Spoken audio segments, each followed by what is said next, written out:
Hello guys, welcome back to my channel. Welcome back to a new vlog. So guys, ಈ particular vlog ಅಲ್ಲಿ ನಾನು throughout the ಸಂಡೇನ ಯಾವ ರೀತಿ spend ಮಾಡಿದೆ ಅನ್ನೋದ್ರ ಬಗ್ಗೆ ತಿಳಿಸ್ತಾ ಇದ್ದೀನಿ. ಮೀನ್ ವೈಲ್ ನಾನು ಸಂಡೇ ಮಾರ್ಕೆಟ್ಗೆ ಹೋಗಿದ್ದೆ. ಸೊ ಆ ವೆಜಿಟೇಬಲ್ಸ್ನೆಲ್ಲ ಯಾವ ರೀತಿ ಸ್ಟೋರ್ ಮಾಡ್ತೀನಿ ಅನ್ನೋದನ್ನು ಕೂಡ ನಾನು ಈ ವ್ಲಾಗಲ್ಲಿ ನಿಮಗೆ ತೋರಿಸ್ತಾ ಇದ್ದೀನಿ. ನೀವು ವೆಜಿಟೇಬಲ್ನ ಸ್ಟೋರ್ ಮಾಡಬೇಕಾದ್ರೆ ಮೇನ್ ಈ ನ್ಯೂಸ್ ಪೇಪರ್ ಹಾಕ್ಬೇಡಿ. ಸೊ ಏನಾದರೂ ಪ್ಲೇನ್ ಪೇಪರ್ಸ್ ಆಗಲಿ ಇಲ್ಲಾಂದರೆ ಟಿಶ್ಯೂ ಪೇಪರ್ಸ್ ಬೆಟರ್ ಅಂತಲೇ ಹೇಳ್ಬೋದು. ಆ ಪರ್ಟಿಕ್ಯುಲರ್ ವೆಜ್ಜೀಸಲ್ಲಿರೋ ಮಾಯ್ಶ್ಚರ್ ಎಲ್ಲ ಆ ಪೇಪರ್ಗೆ ಹೋಗಿ ಫ್ರೆಶ್ ಆಗಿರುತ್ತೆ ವೆಜಿಟೇಬಲ್ಸ್. ಸೊ ಗೈಸ್, ಫ್ರೂಟ್ಸ್ನ ಕೂಡ ತಂದಿದ್ದೆ. ಸೊ ಮೀನ್ ವೆಲ್ ಫ್ರೂಟ್ಸ್ನೆಲ್ಲ ಸೆಪ್ರೇಟ್ ಮಾಡಿ ಫ್ರೂಟ್ ಬ್ಯಾಸ್ಕೆಟಲ್ಲಿ ಸ್ಟೋರ್ ಮಾಡಿದ್ದೆ. ಮತ್ತು ಹ್ಯೂಜ್ ಕ್ವಾಂಟಿಟಿಯಲ್ಲಿ ಕ್ಯಾರೆಟ್ ಮತ್ತು ಟೊಮ್ಯಾಟೋಸ್ ಎಲ್ಲ ತಂದಿರೋದನ್ನು ಸ್ಟೋರೇಜ್ ಬ್ಯಾಸ್ಕೆಟಲ್ಲಿ ಸ್ಟೋರ್ ಮಾಡಿಡ್ತಿದ್ದೆ. ಸೊ ಗೈಸ್, ನಾನು ಇಲ್ಲಿ ಕೋಕೋನಟ್ನ ಯಾವ ರೀತಿ ಸ್ಟೋರ್ ಮಾಡಬೇಕು ಅಂತ ತೋರಿಸ್ತಾ ಇದ್ದೀನಿ. ಸೊ ಕೋಕೋನಟ್ನ ಸ್ಮಾಲ್ ಪೀಸಸ್ ಆಗಿ ಕಟ್ ಮಾಡಿಕೊಂಡು ಆ ಕೋಕೋನಟ್ನ ನೀಟಾಗಿ ವಾಶ್ ಮಾಡಿಕೊಂಡು ಮತ್ತು ಫ್ರೆಶ್ ವಾಟರ್ ಹಾಕಿ ಸ್ಟೋರ್ ಮಾಡಿಟ್ಕೊಳ್ಳಿ. ಮೀನ್ ವೈಲ್ ಗೈಸ್, ಆ ಕೋಕೋನಟ್ನಲ್ಲಿರೋ ವಾಟರ್ನ 2 to 3 days ಚೇಂಜ್ ಮಾಡ್ತೀರಿ. ಸೊ ಕೋಕೋನಟ್ ತುಂಬ ಫ್ರೆಶ್ ಆಗಿರುತ್ತೆ, ಮೀನ್ ವೈಲ್ ಜ್ಯೂಸಿ ಆಗೂ ಇರುತ್ತೆ. ಸೊ ನಾನು ಫ್ರೂಟ್ಸ್ ಎಲ್ಲ ಅರೇಂಜ್ ಮಾಡಾದ್ಮೇಲೆ ಬ್ಯಾಸ್ಕೆಟ್ಸ್ಗೆ ನಾನು ಜಾಕ್ ಫ್ರೂಟ್ಸ್ನ ಅರೇಂಜ್ ಮಾಡೋದು ತೋರಿಸ್ತೀನಿ guys with a tip. So guys, ನೀವೇನಾದರೂ ಜಾಕ್ ಫ್ರೂಟ್ನ for a long time, for a week store ಮಾಡಿಡಬೇಕು, ಫ್ರೆಶ್ ಆಗಿರಬೇಕು ಜಾಕ್ ಫ್ರೂಟ್ ಅಂದರೆ ಈ ಟಿಪ್ ಫಾಲೋ ಮಾಡಿ. ಫಸ್ಟ್ ಟಿಶ್ಯೂ ಪೇಪರ್ಸ್ ಹಾಕಿ. ಸೊ ನಿಮಗೆ ಎಷ್ಟು ಬೇಕೋ ಅಷ್ಟು ಜಾಕ್ ಫ್ರೂಟ್ನ ಸಫಿಷಿಯೆಂಟಾಗಿ ಫಿಲ್ ಮಾಡ್ಕೊಳ್ಳಿ. ಅದ್ರ ಮೇಲೆ ಮತ್ತೆ ನೀವು ಟಿಶ್ಯೂ ಪೇಪರ್ ಹಾಕಿ ಕವರ್ ಮಾಡೋದ್ರಿಂದ ನಿಮ್ಮ ಜಾಕ್ ಫ್ರೂಟ್ಸ್ ತುಂಬ ಕ್ರಂಚಿ ಆಗಿರುತ್ತೆ, ಸಾಫ್ಟ್ ಆಗಲ್ಲ. ಆ ಮಾಯ್ಶ್ಚರ್ ಎಲ್ಲ ಆ ಟಿಶ್ಯೂ ಪೇಪರ್ ಅಬ್ಸರ್ವ್ ಮಾಡ್ಕೊಳತ್ತೆ ಗೈಸ್. ಸೊ ಗೈಸ್, ಈ ರೀತಿ ನಾನು ವೆಜಿಟೇಬಲ್ಸ್ನ ಫ್ರೂಟ್ಸ್ನ ಎಲ್ಲ ಸ್ಟೋರ್ ಮಾಡಿಟ್ಟಿರ್ತೀನಿ. ಅಪ್ರಾಕ್ಸಿಮೇಟ್ಲಿ 1 week to 10 daysಗೆ ಸಫಿಷಿಯೆಂಟ್ ಆಗಿರುತ್ತೆ. ಸೊ ಎಲ್ಲ ಬಾಕ್ಸಸ್ಗೂ ನೀವು ಟಿಶ್ಯೂ ಪೇಪರ್ ಹಾಕೋದ್ರಿಂದ ಕ್ವಾಲಿಟಿ ತುಂಬ ಚೆನ್ನಾಗಿರುತ್ತೆ. ವೆಜಿಟೇಬಲ್ಸ್ ತುಂಬ ಫ್ರೆಶ್ ಆಗಿರುತ್ತೆ.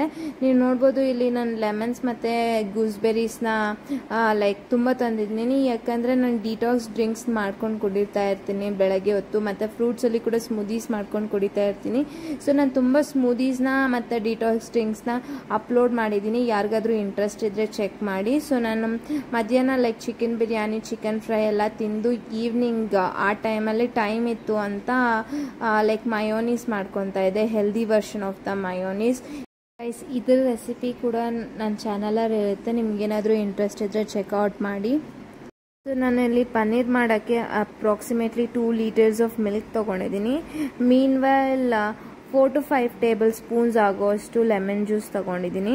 ಸೊ ನೀವು ಲೆಮನ್ ಜ್ಯೂಸ್ ಹಾಕಿದ್ದ ಒಂದು 2 to 3 minutesಗೆ ಹಾಲು ಒಡೆಯೋಕ್ಕೆ ಸ್ಟಾರ್ಟ್ ಆಗುತ್ತೆ, ಕರ್ಡಲ್ ಆಗೋಕ್ಕೆ ಸ್ಟಾರ್ಟ್ ಆಗುತ್ತೆ. ಸೊ ಆ ಟೈಮಲ್ಲಿ ನೀವು ಒಂದು ಸ್ಟ್ರೈನರಲ್ಲಿ with the help of cotton cloth ಆಗಿರಲಿ ಇಲ್ಲಾಂದರೆ ಟಿಶ್ಯೂ ಕ್ಲಾತ್ ಆಗಿರಲಿ ನೀವು ಆ ಎಕ್ಸೆಸ್ ವಾಟರ್ನ ರಿಮೂವ್ ಮಾಡಿ, ನಿಮ್ಗೇನಾದರೂ ಒಂದು ಪರ್ಟಿಕ್ಯುಲರ್ ಶೇಪ್ ಬೇಕು ಅಂದರೆ ಅದರ ಮೇಲೆ ಸ್ವಲ್ಪ ವೆಯ್ಟ್ ಇಡಿ. ಸೊ ಅದರಲ್ಲಿರೋ ಎಕ್ಸೆಸ್ ವಾಟರ್ ಎಲ್ಲ ರಿಮೂವ್ ಆದಮೇಲೆ ನಿಮಗೆ ಸಾಫ್ಟ್ ಆ್ಯಂಡ್ ಪ್ಲಫಿ ಪನ್ನೀರ್ ಮನೆಯಲ್ಲೇ ರೆಡಿ ಆಗುತ್ತೆ ಗೈಸ್. ಆಯಿಲ್ ಫ್ರೀ ಮಯೋನೀಸ್ ಕೂಡ ರೆಡಿ ಆಗಿದೆ. ನೀವು ಇದನ್ನು ರೋಲ್ಸ್ಗೆ ಮತ್ತು ಬರ್ಗರ್ಗೆಲ್ಲ ಯೂಸ್ ಮಾಡ್ಕೋಬೋದು ಗೈಸ್. ಅರೌಂಡ್ 5 o'clock 6 o'clock ಆ ಟೈಮಲ್ಲಿ ಟೈಮ್ ಇತ್ತು ಅಂತ ನಾವು ಒಂದು ಒಕೇಶನ್ಗೆ ಸ್ಯಾರಿ ತೊಗೋಬೇಕು ಅಂತ ಈ ಪರ್ಟಿಕ್ಯುಲರ್ ಶಾಪಿಗೆ ಬಂದ್ವಿ. ಸೊ ನಾನಿಲ್ಲಿ ಇಕ್ಕತ್ ಸ್ಯಾರಿ ಪರ್ಚೇಸ್ ಮಾಡಿದೆ. ಈ ಪರ್ಟಿಕ್ಯುಲರ್ ಶಾಪಲ್ಲಿ ನಿಮಗೆ different type of collections, unique blouse designs ಎಲ್ಲ ಇರುತ್ತೆ, ಮತ್ತು ರೆಡಿಮೇಡ್ ಬ್ಲೌಸಸ್ ಕೂಡ ಇರುತ್ತೆ ಗೈಸ್. ಸ್ಲೀವ್ಲೆಸ್ ಬ್ಲೌಸಸ್ ಇರುತ್ತೆ, ಫುಲ್ ಬ್ಲೌಸಸ್ ಇರುತ್ತೆ, ಎಂಬ್ರಾಯ್ಡ್ರಿ ಬ್ಲೌಸಸ್ ಇರುತ್ತೆ.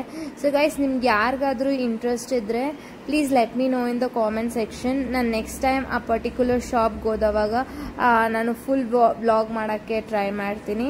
So please do like, share and subscribe for my channel. Thank you for watching my vlog. Please guys, ಈ ರೀತಿ ಸಪೋರ್ಟ್ ಮಾಡ್ತೀರಿ, ಸಬ್ಸ್ಕ್ರೈಬ್ ಮಾಡ್ಕೊಳ್ಳಿ, ಸಪೋರ್ಟ್ ಮಾಡಿ ಗೈಸ್.